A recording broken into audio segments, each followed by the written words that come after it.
Жылаған ата үңгірі туралы аңыз. Сан ғасырлық қилы-қилы тарихымыздың бір ұшы аңыз әпсаналарға ұштасатыны мәлім. Десе де, сол аңыздарға тереңірек үңіліп зерттей түссек, бір шынайы заңдылық, ақиқаттың бола түсері хақ. Дана халқымыздың сайрамда бар сансыз бап, Түркістанда түмен бап деуі тектен тек емес. Ұшса құс қанаты талатын, шапса ат тұяғы күйетін дархан даламыздың төсінде жатқан әрбір киелі, діни рухани орындардың өзіндік аңыз әпсаналары бар. Бүгінде халық Түркістан қаласының солтүстігінде 80 километр жерде Қаратаудың қойнауында орналасқан Жылаған ата үңгіріне зиярат етіп, Алладан тілек тілейді. Қаншама ғасыр уақыт қойнауында құпия жатқан тылсым күш билеген киелі жерлердің тарихына үңіліп көрейік. Ол үшін алдымен видео астындағы подписация батырмасын басып, каналға тіркеліп алыңыз. Қазақтың әрбір киелі жерінің өзіндік пайда болу тарихы мен аңызы бар, алған әсермен көріп білген әулиелі мекендердің тарихы таңдай қақтырады. Жылаған ата шамамен 6-7 ғасырларда өмір сүрген. Аңыз бойынша, бай қуатты егде жасқа келген ерлі зайыптылар бір перзентке зар болып, Алладан бала сұраған. Араға жыл салып дүниеге ерекше бала келеді. Дәл сол сәттен бастап осы жердің аңыз бен ақиқатқа толы тарихы басталады. Аңыз бойынша кезінде байлығы шекесіне шыққан Гүрзіхан деген кісі болады. Бәйбішесі Шашана екеуі жастары келіп қалған соң байлықтың базарына тойғаннан соң, әттең енді бір осы байлыққа ие болатын перзент болса ғой деп армандайды. Сол кезең Қазақстанға ислам дінінің келе бастаған тұсы. Гүрзіхан дін жолына түсіп, ислам дінін ұстанып, Алладан бала сұрайды. Құдай тілегін қабыл етіп, Шашана анамыз бала көтеріп уақыты келіп босанады. Босанған бала пердеге оралған күйінде мес сияқты дүниеге келеді. Сол кезде Гүрзіханға Қыдыр ата аян беріп, бұл қасиетті бала берекенің белгісі, месті жармаңдар өзі уақыты келгенде шығады, әзірше көтеріп жүре беріңдер дейді. Аянды қабыл алған ерлі зайыптылар біраз уақыт көтеріп жүреді, бірақ бала не сөйлемейді, не күлмейді, не жыламайды. Бір күні көтеріп жүруден шаршаған анасы Игілік ауылының маңындағы Игілік ауылы Жылаған ата үңгіріне жақын елді мекен. Өзеннің қасына келгенде месті көтеріп тұрып, анасы сені қашанғы көтеріп жүреміз, не сөйлемейсің, не жыламайсың деген кезде мес қолынан түсіп кетіп, ішінен нұрлы жүзді бала шығады. Бала местен шыға сала тауды беткейлеп қаша жөнеледі. Ата-анасы ізінен жүгіреді, бала қашып осы жаққа бағыт алады.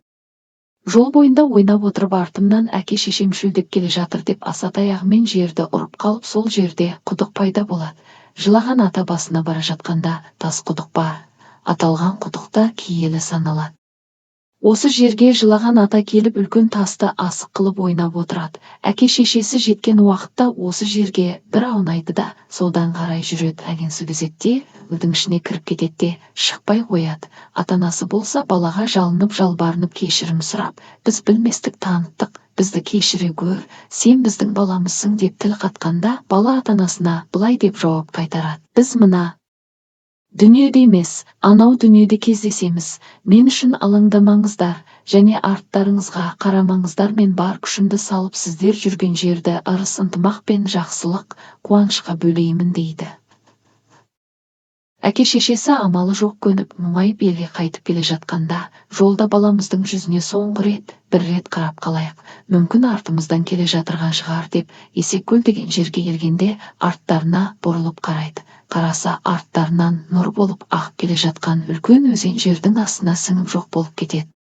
Сол өзеннің аяғы тек 5-6 шақырым жүргеннен кейін қайта шығады, бірақ ол жағын толығырақ ешкім біле бермейді.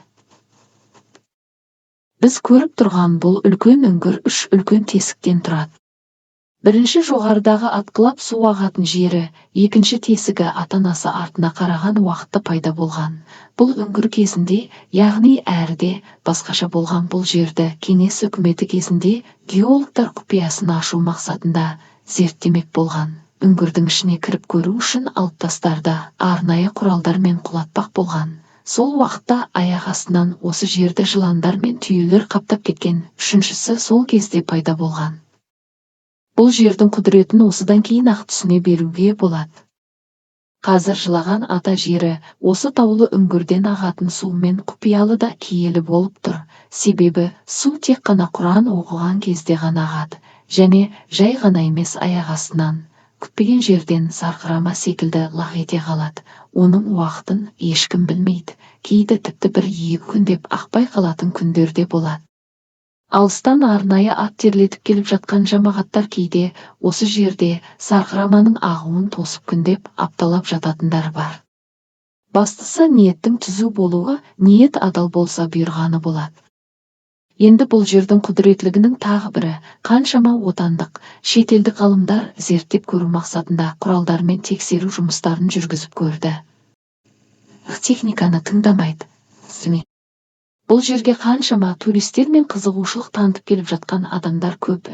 Әркімнің мақсаты әр түрлі. Біреулер ауруына ем іздеп келеді, біреулер киелі жердің құпиясына қызығып келеді.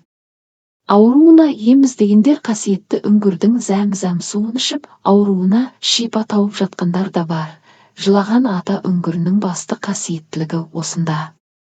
Қазақ халқының төл тарихын, тілі, дінін насихаттайтын каналға лайк басып тіркеліп кетуді ұмытпаңыз.